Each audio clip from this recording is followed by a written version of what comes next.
North Indian style egg கறி. So சாதம் சப்பாத்தி கூட சாப்பிட்றதுக்கு இது ரொம்பவே டேஸ்ட்டாக இருக்கும். ஸோ மிக்ஸி ஜாரில் 2 மீடியம் சைஸ் ஆனியன், ஒரு பெரிய தக்காளி, 5லேருந்து 6 பல் பூண்டு, ஒரு சின்ன துண்டு இஞ்சி இதை கிரைண்ட் பண்ணிக்கணும்.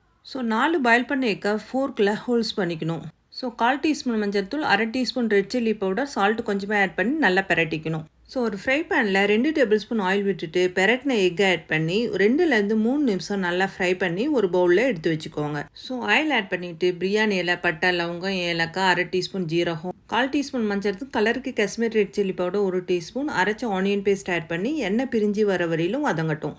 கொத்தமல்லி தூள் 1/2 டீஸ்பூன், காரத்துக்கு தேவையான மிளகாய் தூள், கரம் மசாலா 1/2 டீஸ்பூன், ஜீரகத்தூள் 1 டீஸ்பூன். ஸோ கிரேவிக்கு தேவையான அளவு வாட்ரு, இதுக்கு தேவையான அளவு உப்பு ஆட் பண்ணிவிட்டு இதை மூடி வச்சு கொஞ்சம் நேரம் நல்லா கொதிக்க விடுங்க. ஸோ ஃப்ரை பண்ண எக் ஆட் பண்ணி நல்லா கொதிக்க விட்டு லாஸ்ட்டாக கஸ்தூரி மேத்தி, கொத்தமல்லி தழை தூவி விட்டு இறக்குனா எக்கு கறி ரெடி. இது போல் வீடியோஸ்க்கு நம்ம சேனலை ஃபாலோ பண்ணுங்கள்.